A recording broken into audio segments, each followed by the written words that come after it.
thanks for being with us. I think I can now stop commenting on how great it is to be in person, because I think we are now officially back in person. But this is thrilling to be here with you, Marty Baron, truly renowned journalist and editor, more than 45-year career, Miami Herald, Washington Post, Boston Globe. Not many folks who I think have sat here who have been so closely associated with a Best Picture Academy Award or Liev Schreiber playing them. That is not me, but here we are. Really treat. Thank you for being with us. No shortage of events going on in the world. I know you're no longer sort of 24/7 on the clock, but really want to make this an opportunity to hear your thoughts on, your past 45 years, but frankly, so much that's going on right now. So thank you for being here. I'm going to start maybe with, tell us a little bit how you kind of got into the business, and were you always sort of a journalist at heart, but where'd you get started? Well, thanks for having me. I really appreciate it. My parents were immigrants to the United States, and I was born in the States 3 months after they got here. And they were big news junkies, read the paper, read Time magazine every week and watched the news. And I sort of just got into it, and then I became editor of my high school newspaper. I worked every summer during college, my hometown newspaper in Tampa, Florida. And then when I got out, I went to work for the Miami Herald in a very small town, 12,000 people. The whole county only had 50,000 people. We had to do like 2 stories a day, take our own photographs, things like that. And then I went from there, and then I ended up in LA at the LA Times for 17 years, actually, covering business.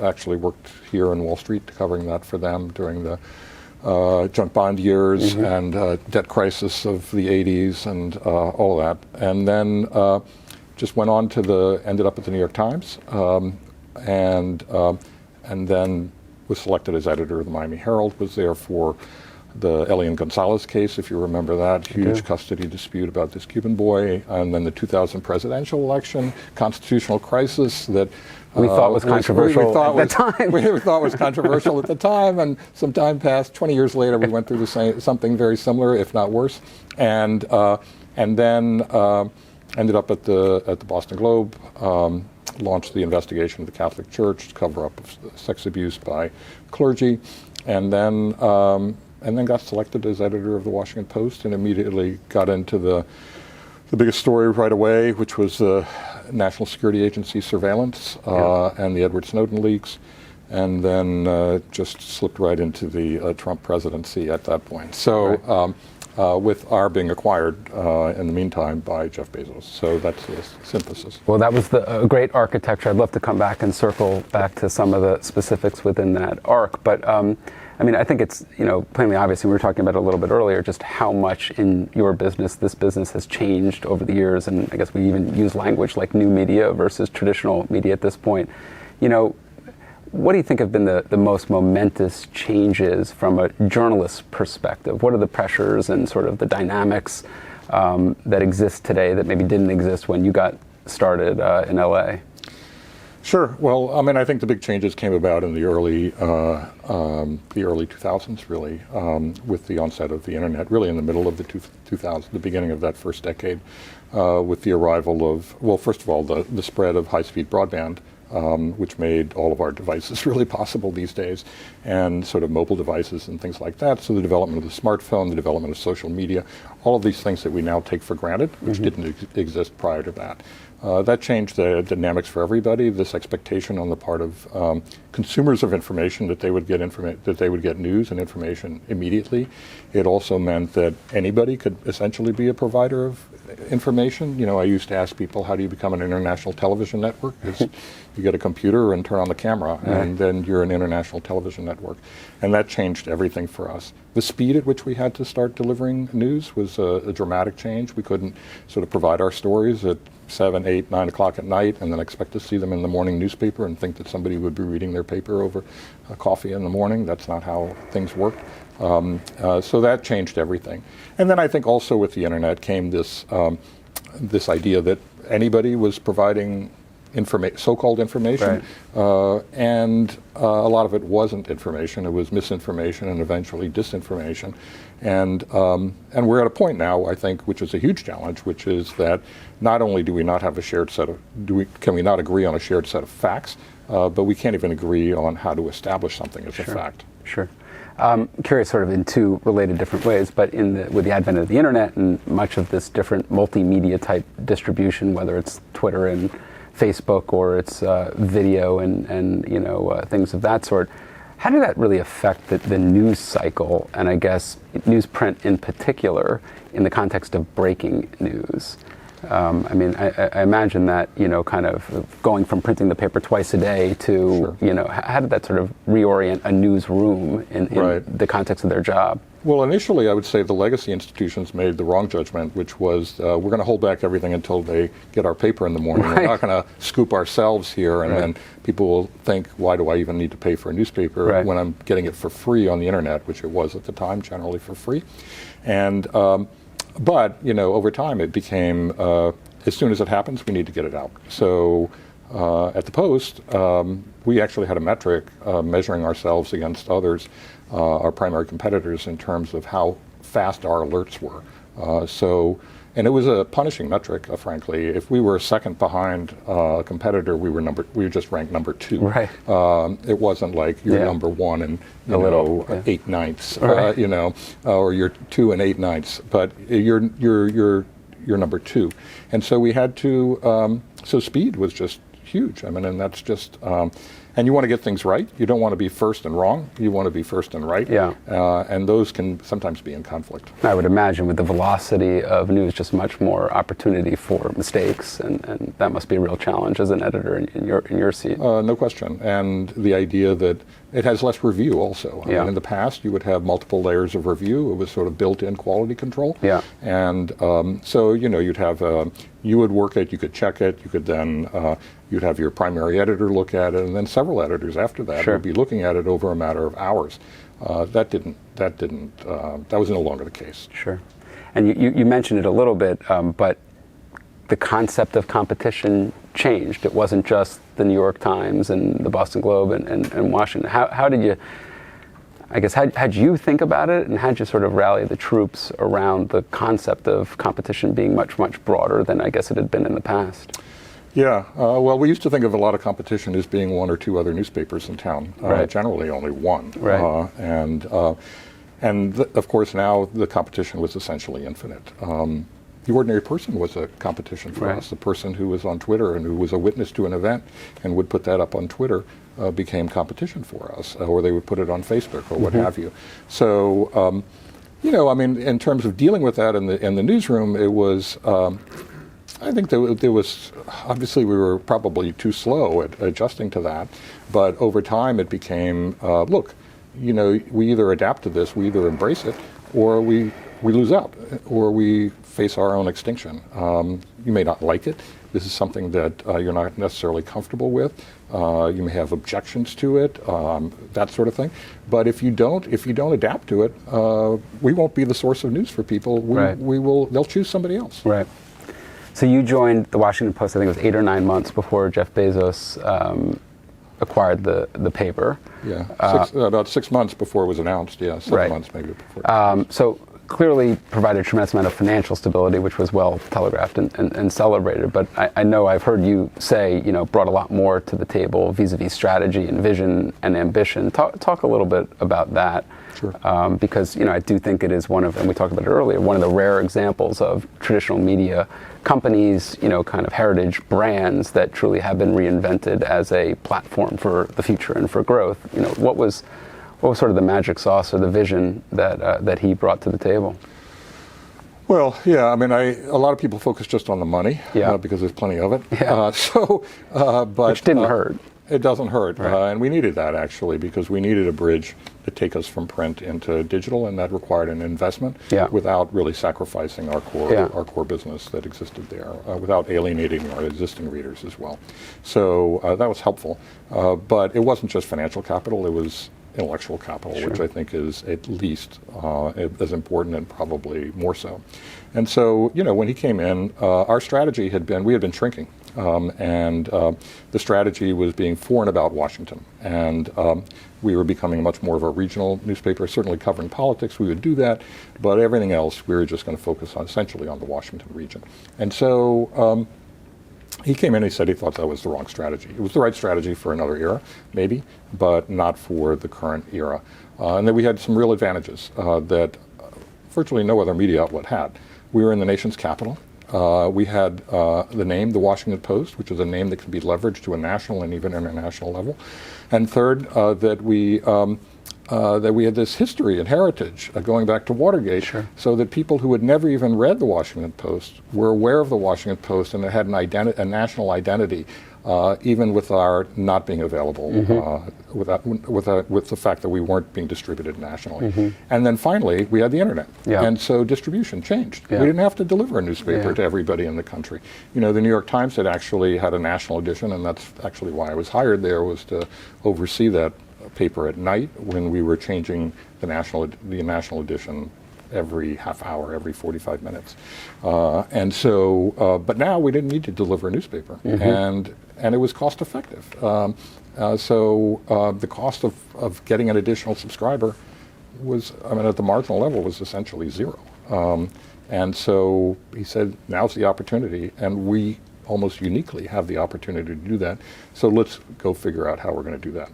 Have others tried to follow suit since over the last 10 years? Well, newspapers. The problem with newspapers is that almost all of them have a regional identity. The New York Times had already moved to become national. People think it's been national all the time, but it really hasn't been. It was really in the, I got hired in 1996, and they had created their national edition at that point.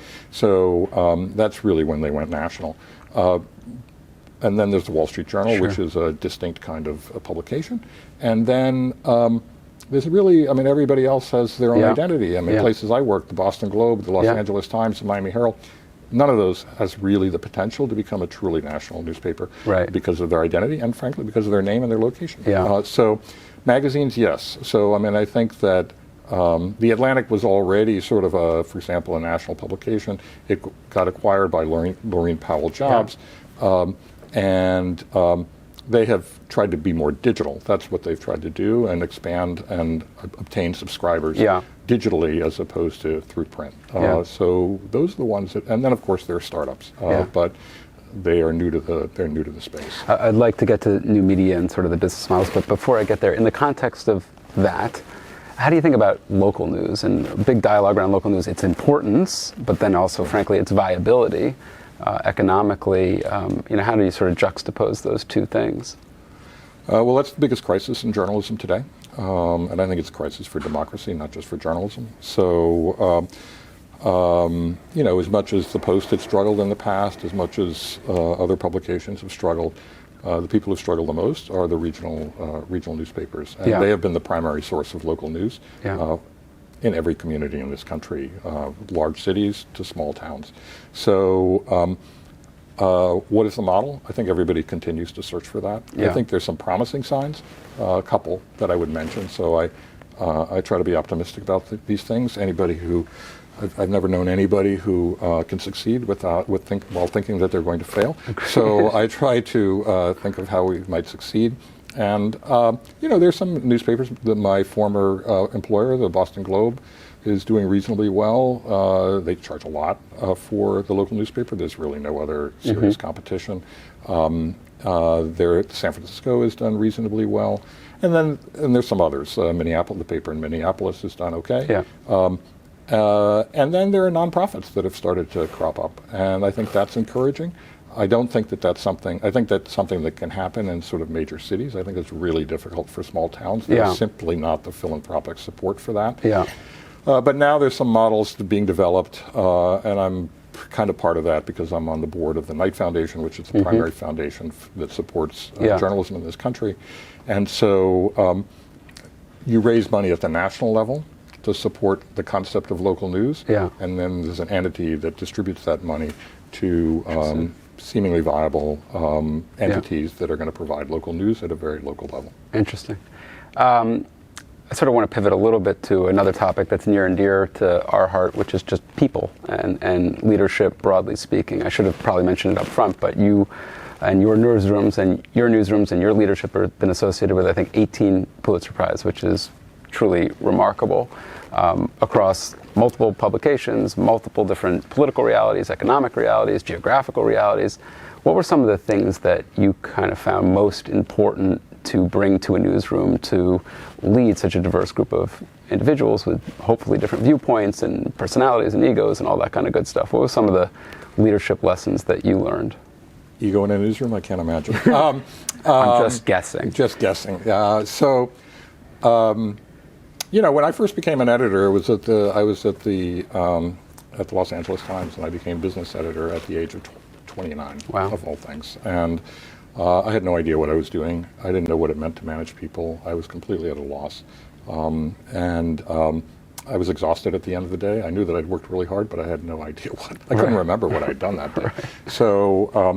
So what I did at the time, the only book that I actually found useful, frankly, from a management perspective, was a Peter Drucker book called Management, which was one of his first books, if not the first. And there were just a couple of chapters in there, and it talked about the idea of sort of the job of bringing out the best in the people who work for you, the importance of integrity in that job, the importance of emphasizing not people's weaknesses but their strengths and finding those strengths and capitalizing on those, the importance of not finding people to focusing less on who is right than what is right, that sort of thing. And so that's what I've tried to do. In terms of ideas, is that always to be listening. I mean, people talk about crowdsourcing these days, but one way we can crowdsource is within our own organizations, and that is to listen to what people have to say and be a good listener to their ideas. And also, if those ideas are sort of in an embryonic stage, finding ways to sort of develop those and to bring in other people who can actually help make them better than they even think they are. And having open discussions about that. And I think that's one of the things that I've tried to do. No, it would seem sort of setting, kind of goalposts and, ambitions and maybe, kind of making clear values and places to go and places to not go, but giving autonomy and, real rope for folks to go out and be sort of entrepreneurial in their reporting is probably an important thing I would imagine. Yeah. There's been this sort of relatively recent set of controversies around, kind of Twitter in particular as a platform and individual journalists and the brands of individual journalists. And I know that becomes a very relevant thing in some of the more new media-oriented businesses, but I would imagine in traditional media as well. How you sort of balance the running of an institution, protecting the brand of the institution, the integrity of the institution with, any journalist's ability to kind of tweet or, or pick up a Zoom and maybe kind of run a little rogue. Imagine that must be difficult. Yeah, well, I found myself in the middle of that controversy, immersed in it, not happily, but I did. Yeah. And I have some strong views on that because my job was to protect the reputation of the institution. You can help, in a journalistic institution, it helps that people have a sense that these journalists are actual real human beings, that they have personalities, that they have, that ordinary people can identify with them, that it's not just a name on a story, that it's a real person who's thinking and who has a life. And I think that's great, to the extent that people can exhibit their personality. But I think we get into problems when people start expressing opinions, random opinions based on instant judgments. And I worry that Twitter has become sort of a venue for anger and snark and a rush to judgment and a personal animus and all of those sorts of things. Mm-hmm. And I think when journalists go off in that direction, then I think we're undermining our own credibility. And I think that's a bad direction for us. Yeah, and I would imagine it's really kind of a complicated balance in the context of our earlier conversation about, giving people sort of, entrepreneurial rope and some brand in and of themselves versus sort of protecting the the institution. It is, and it's a tough balance. I Yeah. mean, when people are going on Twitter, they're not, those posts on Twitter are not, those tweets are not being reviewed by anybody. Right. They're just doing it on their own. Right. Whereas opposed to when they're writing a story, Yeah. the stories are reviewed by somebody, maybe more than one person. Yeah. And so, so people's perhaps worst impulses are checked in some fashion, and there are standards that need to be met. But on Twitter, you know, people do things by impulse, Yeah. and I think that gets you into trouble when Yeah. you're impulsive. Yeah. I've heard that rumor over my over my time. I know, you know, sort of a set of topics that this crowd is very interested in. You've been associated with some of the more sensational stories over the last number of decades. Would love to hear sort of your perspective on many of them, how they came about, what it was like to live through that. I mean, clearly would love to start with the Catholic Church and Spotlight's been back in the news as of late with the Pope's passing, and even Cardinal Pell yesterday. I guess to start with, what's it like at that moment in your career, I guess years ago, to go up against such an institution and such an authority and such a power source? That must be both exhilarating but daunting. But how did it all come about? Tell us your sort of experience through that story. Well, the way it came about is I was going to Boston. I was leaving Miami, and Miami's an amazing news town. I mean, it's my office was right on Biscayne Bay. Just look out into the bay and bodies float by. Right. So that's kind of Miami news place. It's just a hotbed of news. So I was a little worried that in Boston wouldn't be quite as exciting. So I was reading very closely, and the day before I was to start, there was a column in the Globe about a priest who had been accused of abusing as many as 80 kids. And I was, wow, I haven't even heard of this case. Why haven't I heard of this case? You would think that this would be major national news. And at the end of the column, it was written that the truth may never be known because the court documents that might reveal it are under court seal, and so under a confidentiality order. So, the next morning at my first meeting, on my first day, everybody just goes around and talks about what they're working on. And we had a meeting at 10 o'clock in the morning. Those meetings have now moved up much earlier, typically. And I said, well, what about this story about this priest? Can't we get past the idea of one person said one thing, which is the cardinal and the archdiocese were saying that we're denying this, and the lawyer for the plaintiff, who was a victim of abuse, alleged abuse at the time, was saying that the cardinal himself was aware of this abuse and yet continually reassigned the priest. And I thought, well, if there's a constant reassignment of an accused abuser, that's shocking. Yeah. And people said, well, the documents are under seal. And I said, well, I knew that.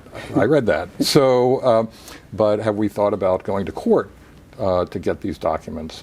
These are not public documents, but have we thought about that? And the reaction was pretty much silence, because nobody was expecting to hear a new editor on the first day at his first meeting talk about going to court against what was then the most powerful institution in New England. So I said, let's talk about it afterwards. We decided to call our lawyer. He came back, evaluated the whole thing. I said, well, what are the odds that we can prevail? And he said, like a good lawyer, 50-50. Which said, we equate with I don't know. Right, exactly. So I said, well, those are good for journalists. 50-50 is like, for a journalist, those are great odds. So we went ahead, and we then, in parallel with that, we launched an investigation. And so the story came out. And, as to it being a really powerful institution, certainly I was keenly aware of that. It was the most powerful institution in Boston. It had suppressed all these cases over these years with the help of the police and the politicians and everybody and the press. But I don't really look at it that way. It's like, this is an important story. This is wrongdoing. And a lot of people have asked me, weren't you concerned about the power of the church? And it's like, no, the more powerful the institution, the greater the obligation that a news organization has to expose the wrongdoing. Even that early, had you really kind of uncovered how kind of systemic this was? Or was that a learning throughout the investigative process? That was a learning throughout. I mean, the question was, if this happens in one case, right, how many cases, this is the question we needed to answer, right. is not just that there are a lot of abusers within the Catholic Church. It wasn't the first time people right. had written about abuse within the Catholic Church. There yeah. were books written on the subject. Yeah. And so the question was, why did the institution react like this? Why is it, can we document that there's been a systemic cover-up here yeah. on the part of the institution? That was the difference there. And so that was the question. It's not just how many yeah. are there, but what was the institutional sure. response? And that's what we focused on, was the institutional response, which is that they tried to cover it up. As new to the paper, was it a challenge, and such a big topic and such maybe a scary topic, or was it a challenge to kind of get your team to come along? I mean, was that, was there a debate there, or was it? Well, there was some concern that in the 90s the Globe had done an investigation of another priest, and they got condemned pretty severely by the Archdiocese at the time, Cardinal Bernard Law, who was still yeah. there, and inaptly named, I guess, law, because these were all violations of the law. Anyway, I mean, there was some concern that they had already done that, and they had tried to look into this, and it didn't lead anywhere. But for the most part, they felt liberated to do a story that they knew they should do. Yeah. And then they were very aggressive at doing it. I didn't have to push them to do it. The Spotlight team did an amazing job of that.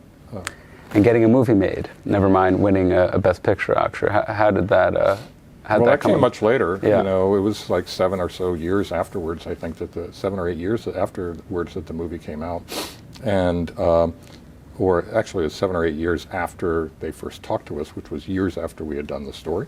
And so the movie came out in 2015. The first story on the investigation was 2002.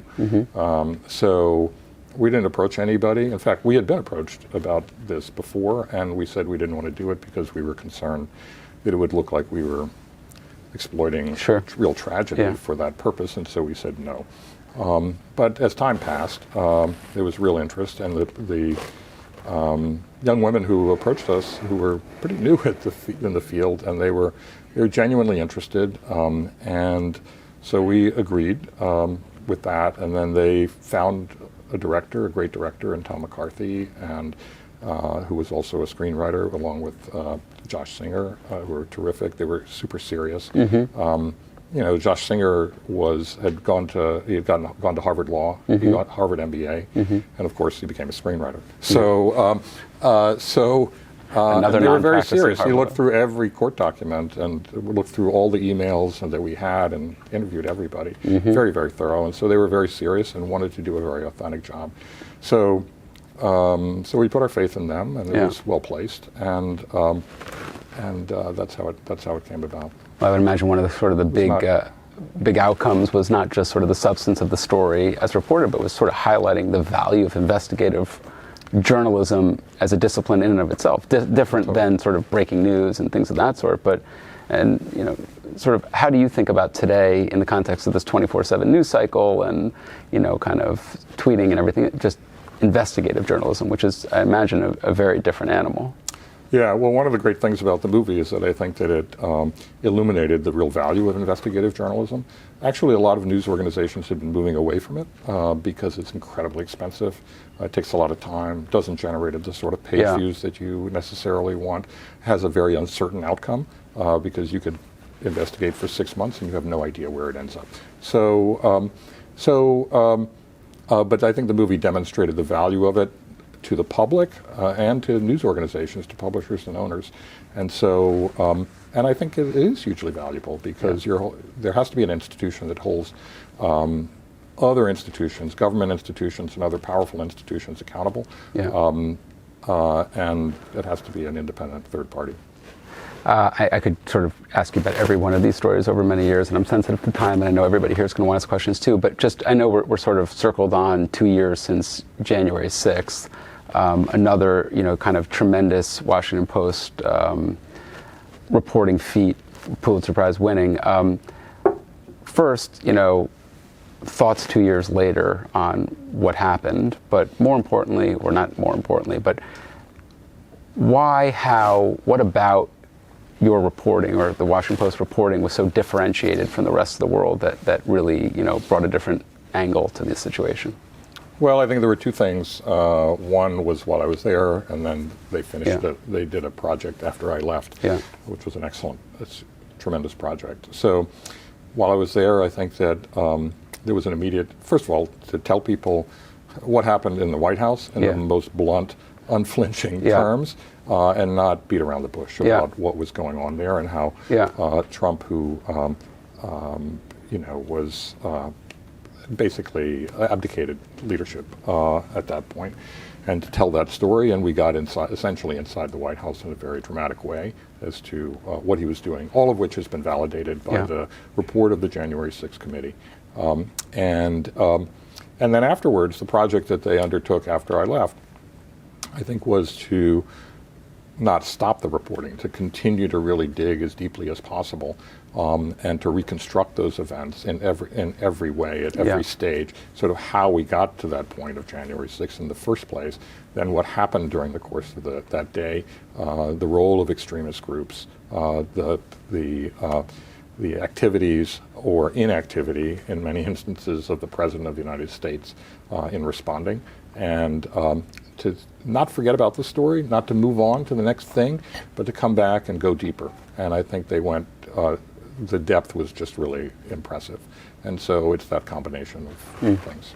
So it brings me nicely to another big theme, which, I guess sort of dovetails, but love to hear your thoughts on sort of just the role of a free press in a society and how that's evolved over many years. I know you kind of coined democracy dies in darkness, but one, I think there seems to be more mistrust, and I have of the personal view that maybe hopefully is headed in a better direction, but there's been more mistrust of the media as of late than I can remember, but maybe that mistrust is of institutions, broadly speaking, more than just the media. How do you sort of see the role of the free press in society, in a democracy, today? And, why do you think that we've kind of gotten to the situation where we are with such a level of intense distrust? Right. It's a big question. Yeah. Well, look, I think it's important to remember that there is no democracy without a free press. Mm-hmm. There never has been. There never will be. The founders of this country recognized that there needed to be, they didn't like the press any more than people like the press today. And the people who helped, draft the First Amendment became critics as well. But they also recognized that there needed to be an independent check on people who held positions in government, who held positions of power. And so, and without that, then you basically are ceding all information to the government. Yeah. And that's a dangerous path to follow. So, in terms of distrust, I think the internet has allowed essentially anybody to be disseminating so-called information. And the public has not been able to distinguish what is reliable information from what is not reliable information. And they tend to be drawn to things that affirm their pre-existing point of view. We all are that way, everybody sort of wants to live in their kind of own bubble. They want to be told. People would much rather be told they're right than wrong, be told that they're wrong. Yeah. So they don't want to be contradicted, and so and now there's much more opportunity for that on the internet. Is that you can find pretty much anybody or any source that will tell you that what you're thinking is exactly right. This crazy conspiracy theory. That's exactly right. That's what's happening.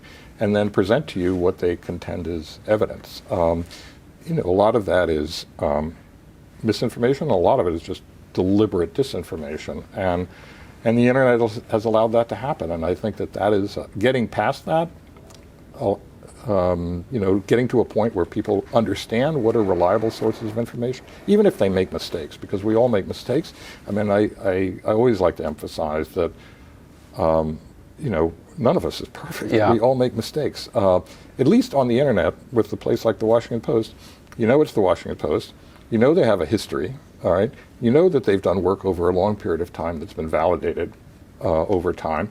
Who we are. My name. Right. How to reach me. All of this sort of stuff. And that, we can be called to account by others, and also that we have a pattern of correcting our mistakes. So even when they're embarrassing. Yeah. So that is, That's not true for a lot of outlets online. Yeah. I've heard you talk about neutrality versus objectivity, and love to hear what you mean by that. But before that, has the press, the media gotten more partisan, more political over the years? I mean, you talk about a CNN or a New York Times or Fox News or what have you. I mean, has it become more partisan? Well, some elements of it have. Yeah, absolutely, no question. Does that undermine the overall institution of the media? Does it undermine it? Yeah, I think it does. Yeah. Look, we used to have only 3 networks in this country. So there used to be only, in any community there was like 1 or 2 newspapers, maybe 3 in the old days, and that's it. And now certainly you have Fox, MSNBC leans very far left, and then, there were elements of CNN that I think are, now there's an issue to try to address that. Yeah. People agree or disagree with the direction of CNN, but I think I understand what's motivating. I think I understand what's motivating that change in direction. And then, the truth is that people tend to gravitate to their own. So Fox News is the source for most conservatives in this country, or people who lean conservative. And that's the outlet that they trust more than any other outlet. There's almost nothing, not even among the conservative medias or anything else that they really trust like that. And then if you look at people who are liberal or lean liberal, they trust the New York Times, they'll trust the Washington Post, they trust the other networks, but they don't trust Fox News. So it's a highly polarized environment. In fact, the Reuters Institute at Oxford has done a study of this, and they found that the media environment in the United States is the most polarized media environment in the country. So with some outlets, including some of the startup outlets, there's a almost deliberate effort to appeal to a segment, a niche, because the internet is, the business model of the internet is a niche as opposed to mass. It used to be in the past that you just tried to reach as many people as possible. The networks tried to reach as many people as possible. The sort of newspapers, they were a monopoly or a duopoly. They tried to reach as many people as possible.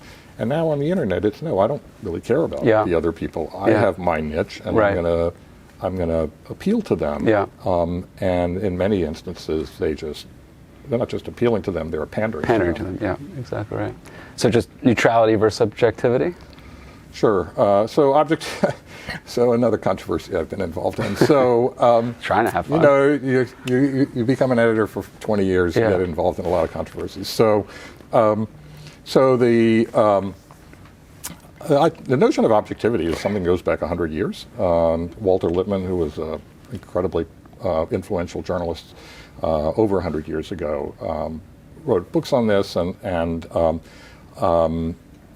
the idea was that that each of us have our own biases, that we have our own perspectives, that we're limited by our own life experiences and things like that, and so we need to have an objective method. That we need to have a method that's called essentially objectivity, which is try to expunge these biases, try to just look at the totality of the evidence, talk to as many people as possible, be as thorough as possible, be as comprehensive as possible, and then tell people what you've found. The criticism of objectivity, which has really increased in the last, half dozen years or so, is essentially goes along these lines, is that can be either objectivity is never achievable, that's one, or another line of criticism is, well, none of us is objective, so we shouldn't pretend that anything we do is objective. My argument for objectivity is, well, that is the point of the objective method, is that it recognizes that none of us is objective, and so we have to account for that. If I come from a certain background, and I'm writing about other people who have different backgrounds, I can't even see I may not even be able to see the world from their perspective. And it's really important for me to sort of really work very hard to do that. My other point has been that we expect objectivity of people in other professions constantly. So We expect judges to be objective. We expect police officers to be objective and when they make arrests or conduct investigations. We expect medical researchers to be objective in the work they do, or our own personal physicians to make objective judgments about our condition without prejudices about what background we come from. And in a whole range of areas, we expect objectivity, and we think it's possible, even though any one individual is not, initially objective. We expect them to set that aside. Judges is the classic example of that. And so, and I've said this, and this was published in a recent book, is that I've said we must think very little of our profession if we think we can't achieve the same standards that we expect of everybody else. And just, another sort of very important topic, I know important topic to you, but it's sort of the value of diversity. How do you think about the value of diversity in a newsroom in the context of achieving objectivity? Well, I think that's why it's that's one of the reasons why it's incredibly important, and a very important reason why it's incredibly important, is that we need to hear from people who have a very different life experience. We wouldn't even recognize some of the stories. We wouldn't even know they were stories. And we wouldn't even know what the sensitivities were. We wouldn't even know where to go for information about, the black community or the Latino community or the the wide range of Latino communities, wide range of black communities, wide range of Asian American communities, or what have you. We wouldn't be able to see the world from that perspective unless we had people who could help us do so. Well, I could do this for a very, very long period of time, but I know there are a bunch of people here in person and on video that would love to ask you questions. So I'm going to open it up, I guess, to the floor first here, in the room. Please, people, don't be shy. All right. Just a reminder for everyone on the phone, or online, you can submit questions to the Q&A on Zoom, and then here in the room, just raise your hand. How can we be best informed as readers, given the tremendous volume of content and news that exists today? It's a great question. That is a good question. Just read the Washington Post. No. Look, you have to decide which are the reliable. You can't read everything. There's a lot out there. So pick the outlets that you have confidence in. Know what your standards are for having confidence.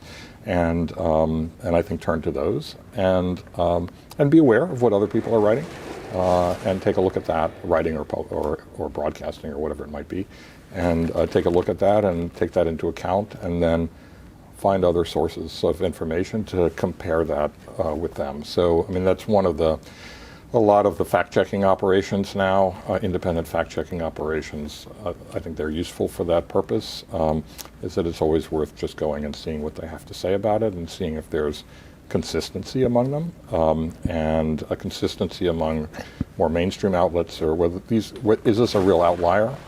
And, well, sometimes the outliers are right, but you have to wait and see.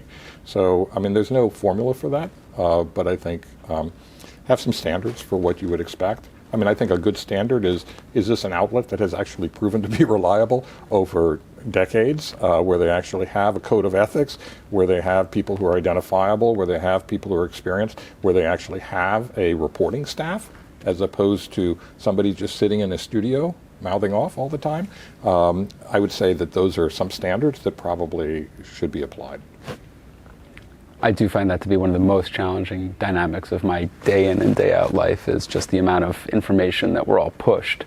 It's like when it shows up in your inbox, you feel like you have to actually read it, but you realize you could read it infinitum and not make through it all. So that sort of funnel, I think, is a hugely important question.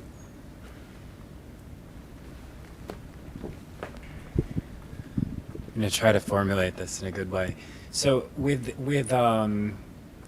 the proliferation of deepfakes and, Chat GPT-3 and whatnot, and if you believe that we're heading to a place in society where people increasingly can't believe their own eyes, do you believe that that will actually accrue to institutions like the Post, and that there will be a sea change in trust?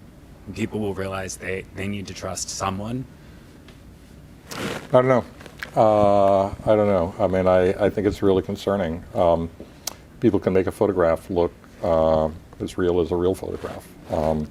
They can generate stories with ChatGPT. They can essentially fabricate evidence. So, I mean, one of the ways that I think that we in mainstream media should be responding to this is show people the evidence in every way. We have those tools now on the internet. We can show people original documents. We can show them the video. We can show that people can listen to the audio, things like that. We can point them to other sources of reliable, independent and reliable sources of information. And we should do that almost in every story, as if we were arguing a case in court. I think we have to. I think we have to say, here's where we got this from. Here's how we arrived at this. Here's the method that we followed. And I think you increasingly see that. The New York Times is doing it in a quite explicit way right now with their stories, I've noticed. So I think that's a very good thing to do. But when people can fabricate evidence and you cannot actually tell whether it's true or not, where they've been able to, it used to be you could tell what was a fake photo. I mean, you could really examine it. And so that's become incredibly difficult. Will people then feel, okay, they should turn to an outlet like the Post or what have you? I don't know, actually, how people are going to react to this. I mean, I worry about how people are going to react. I mean, we've seen in developing countries or even places like India where people are reacting to things that are just simply not true. I mean, and you can see the impact of misinformation and disinformation in Brazil most recently. So I'm not sure I have a conviction on how that's all going to turn out, frankly. So Terrifying. So Jen? Yeah. Maybe a microphone.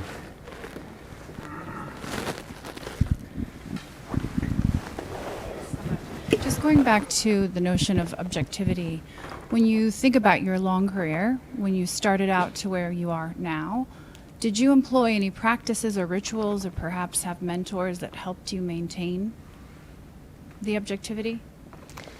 Well, I mean, I think that we had editors, which was a good thing, which a lot of places don't have anymore. They basically have one person who's doing the reporting and then they post it. And I think in the past, and still today, at mainstream news outlets, you have other people their responsibility is to maintain the standards of the organization. Their job is to question you, to challenge you, and they should actually do that. And so we always had that, where people would say, don't you think you need to check this again? Isn't this too opinionated? Isn't this, are you sure that you're not just making an assumption here? That kind of thing. There's an old line, I won't use the word but it's like people would say, you've assumed something, and they would say, that makes and then take those first three letters of assume out of you. Yeah. So they would say, don't assume, go back and check. And so there was a much more, in the past, I think, there's been much more rigorous checking on that, and I think we need to get back to that. And editors need to challenge a lot more. And so that was the system. And it's kind of broken down because editors, in many instances, are viewed as overhead, and in many new outlets, there are almost no editors, frankly. It's all the one individual, Substack. one brand, Yeah. the one person, the one expert. Well, nobody's such an expert, frankly. All of us depend on other people, and we need those kinds of checks and balances, really. Anyone else in the room? Sure. All right, a couple from online. After being in the center of breaking news for so many years, how did you pivot to your new life? When there's a breaking news story, do you have to fight the urge to call the newsroom? No, I don't really have to fight the urge. I did this as was mentioned, I've been in the field for 45 years, and I've been the top editor for 20 years at 3 different news organizations. And the last 8+ years at the Post were incredibly eventful. So where I basically had to work, basically I was on duty for 24 hours a day, every minute, and we had to respond every minute, essentially. I mean, yes, I was allowed to sleep, but I didn't really sleep very long and very well. So I thought a lot about it, and I concluded that, yes, I was ready to move on. I do tend to like look at my phone when I get an alert, but I don't.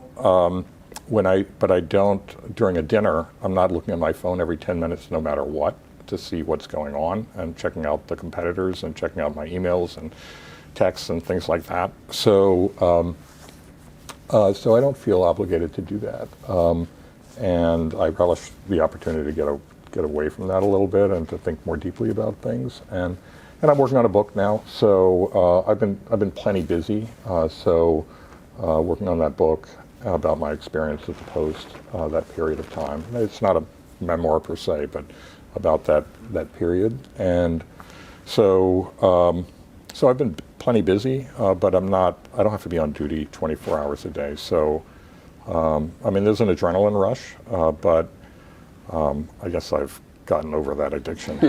So I'm in recovery now. Another one from online. How would you advise someone considering journalism as a career in this media information environment? I always recommend people do follow their passions, and so that they'll be best at what they're most interested in doing. And I also encourage, a lot of parents of kids who are thinking about going into journalism are very worried about that because they think there won't be any jobs for them. And I tell them to ignore their parents essentially, and I try to tell the parents to just settle down a little bit, because you can't really predict what professions are going to succeed or not. A lot of professions that people thought were guaranteed, well, they got shipped overseas and they weren't so guaranteed. I still think there's a need and a democracy and a demand for the kind of work that we do, and I think it's when I got into the business. I did it because I was keenly interested in news, and in public affairs, but I also wanted a profession that was going to be both interesting and meaningful. And I think that journalism is both endlessly interesting and meaningful. You don't know what you're going to do from day to day. It's just hard. You have no idea, really. There might be some things that are on you expect, but there's going to be a lot that you don't expect and that you could never have anticipated. And so for those people who like that, I think it's great. And those people who are committed to the idea of providing people, accurate, reliable, contextual information in a democracy, I think it's a great profession. And so I recommend that people pursue it and prepare themselves really well for it.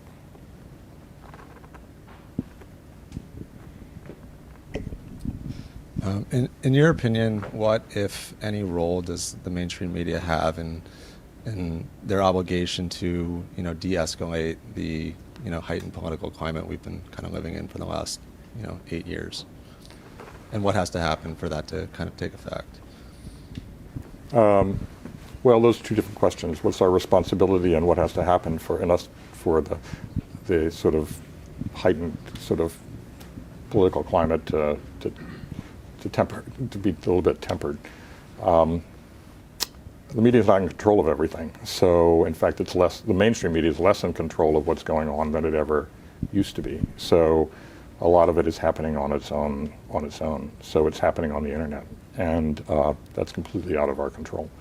So what's our obligation? I think our obligation is the traditional one, and that is, our obligation is for mainstream news outlets is to gather the facts, put them in proper context, be as thorough and as honest and honorable and as you possibly can be, and present those to the American public, and then the American public can make a decision about what to do with those facts that are now available to them. And so I don't know what more we can do. I do think in terms of commentary that appears on the sites, there should be a wide range of commentary. We always have debate in this country. There always has been. Some of it's been pretty violent, actually, in the past, too. Don't forget, we did have a civil war in this country. So so we've gotten past these kinds of periods. But I think that there should be parameters around that debate, and that is to make sure that those opinions are essentially rooted in fact. Okay, not where people are just making stuff up. So rooted in fact, and obviously they're not designed to provoke extreme reactions. And that are motivated out of particularly out of, let's say, some racial, ethnic animus, or animus based on sexual orientation, or whatever it might be, some bias of that sort, but that they are really arguments about policy, because we should have arguments about policy here, for sure. That's the best I think we can do. Josh. Well, you broke so many stories at the Washington Post. Is there like one that got away that you were most upset to see, like the Times or the Journal break and say we were so close on that one, or I really wish we had that one? Yeah, more I wish we had that one than we were very close. Right. We weren't very close. And the one that, yeah, Trump's taxes. I would have loved to have that. The New York Times broke that story. And to their credit, I think they have a pretty good idea about how they broke that story. But they were able to get to Trump's taxes before the taxes recently became available, because Congress released them. So I think it's, an obligation on the part of anybody who's running for President of the United States, where there are so many potential conflicts of interest. I think it's an obligation. It had been a tradition for presidential candidates to release them. Trump said he was going to do that. He said they were beautiful. I don't know how my tax returns, no matter what I do, they're not beautiful. There's nothing beautiful about them. But they're revelatory, and they don't tell you everything, but they tell you a lot. And when you have somebody who's in a business like that and is doing business with a lot of governments and private interests, I think it's important for the public to know what those are. And Trump committed to that. He didn't live up to that commitment. And to their credit, the New York Times broke that story. I think this is the perfect moment to note this ridiculous conversation about your sense of humor that seems to exist, and why it's a big debate. I find it totally unfounded. Right. Well, there was this movie. And, I believe it didn't do you any there was service this movie, there. And it didn't do me any favors in that regard. So it made it seem like I had no sense of humor. Yeah.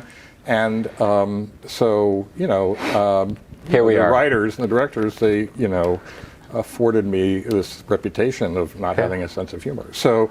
It's a lot of pressure. And I don't think I exhibited one at the time, so I am in their defense, right. And I have defended them on this.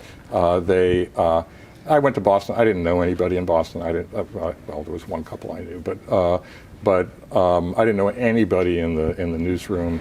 I was in the term of Boston, they call an outsider. Yeah. And when I went to Boston, people asked me how Boston was different from the other places I'd been. I'd say, well, in the other places they called me a newcomer. You guys are calling me an outsider. So there is a difference right there. So I was an outsider, and then we launched this serious investigation. And then 6 weeks after I got there, we had the attacks of 9/11. Yeah. Two of those planes, the two that Boston. brought down the World Trade Center towers, were out of Boston. Yeah. Logan Airport, and so it was pretty serious. We had the anthrax scare, where we weren't even sure we could open our mail. So it was a pretty serious time, and I'm not sure I exhibited much of a sense of humor at the time. But fortunately, after the movie came out, a friend of mine actually went on to Facebook to say that that she objected to the idea that I was being portrayed without a sense of humor, and that she said that I was companionable, which is like the lowest possible standard. It's like, oh great, wow, that's a real recommendation. Thank you very much for my good friend, companionable. So that was great. That's really fun. I think we maybe have time for one more question in the room or on Zoom.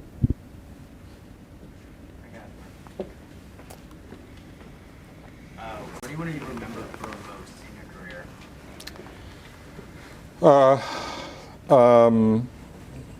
I would say that I was willing to pursue stories that took on powerful interests and tell the truth about them, and that I hope that in the judgment of history that people will conclude that those serve the public interest. That's basically it. What a great way to wrap it up. Thank you so much for being with us. Thank you, everybody, Thanks here in person, on Zoom. Thank you. It's great. Thank you.